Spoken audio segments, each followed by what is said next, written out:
দর্শক, কৃষকরা যে ফলন ফলায় সেটির জন্য কিন্তু গুরুত্বপূর্ণ হয়ে পড়ে সেই ফলনশীলের যে সার, সেই সার কিন্তু অত্যন্ত গুরুত্বপূর্ণ একটি বস্তু। আপনারা জানেন যে এই সারগুলা কিন্তু বিভিন্ন নামি দামি কোম্পানি তৈরি করে থাকে। আজকে আমরা একটি অবৈধ অর্থাৎ ভেজাল সার কারখানার সন্ধান পেয়েছি। সেখানেই কিন্তু আপনাদেরকে সরাসরি বিস্তারিত জানানোর চেষ্টা করছি। দেখতেই পাচ্ছেন যে শুধুমাত্র বালি আর এখানে হচ্ছে বিভিন্ন মিল কারখানার যে সিরামিক্সের মাটি, সেই মাটি দিয়েই কিন্তু নামি দামি সার তৈরি হচ্ছে। দেখতেই পাচ্ছেন যে এখানে নাইট্রো জিপসাম একটি সার, যেটি কৃষকের সবজির জন্য অত্যন্ত কার্যকারী একটি সার।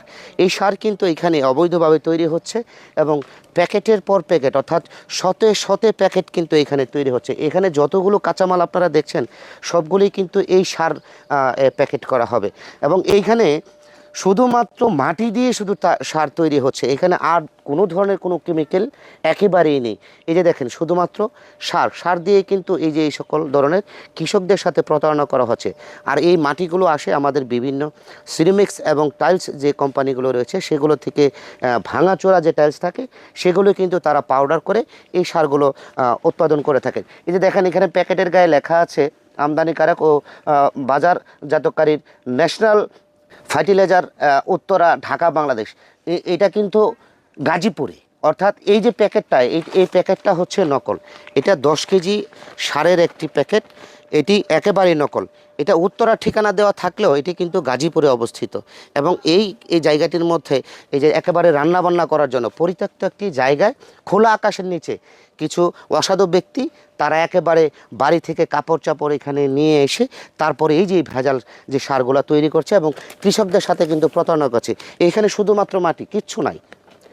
এই একটা প্যাকেটের দাম 300 টাকা, অর্থাৎ 300 টাকার অধিক হলেও একজন কৃষক যে এই সারটা যখন তারা তাদের ফসলের জমিতে প্রয়োগ করবে তারা কতটুকু সুফল পাবে সেটা আপনারা বুঝতেই পারছেন। শুধুমাত্র মাটি আর একেবারে যে কালো যে বালুটা থাকে সেই বালু দিয়েই কিন্তু এই যে জিপসাম, নামি দামি ব্র্যান্ডের জিপসাম কিন্তু তৈরি হচ্ছে এবং এখানেও কিন্তু ঠিকানা দেওয়া আছে।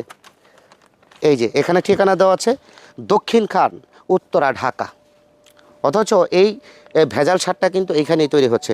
দর্শক, আপনাদেরকে যদি জানিয়ে রাখি যে গাজীপুরের শ্রীপুর উপজেলায় বিভিন্ন জায়গায় কিন্তু আমরা দেখেছি যে অবৈধ ভেজাল সার কারখানার সন্ধান পেয়েছে উপজেলা প্রশাসন এবং তাদের বিরুদ্ধে কিন্তু কঠোর ব্যবস্থা নিয়েছেন।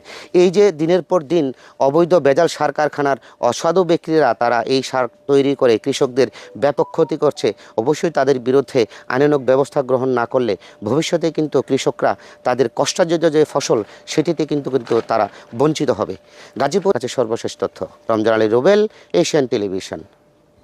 মানে এটা এই ঢাকা থাই মালিক বউ মানুষ না আছে না। কারখানা কতদিন ধরে চলে এখানে সারের কারখানা? এটাও বলতে পারি না, 1 মাস ধরে দিয়ে বন্ধ। 15 দিন মনে হয় করছে। আজকে কয়জন ছিল এখানে কাজ করতেছে? যে আজকে আপাতত আমার চোখে কেউ পড়ছেন।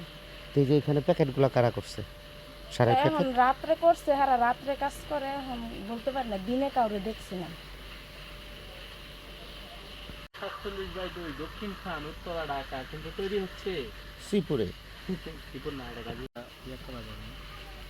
দর্শক, আমরা বিভিন্ন সময় 47/2 দক্ষিণ খান, উত্তরা, ঢাকা, কিন্তু তৈরি হচ্ছে শ্রীপুরে। শ্রীপুর না, এটা গাজী।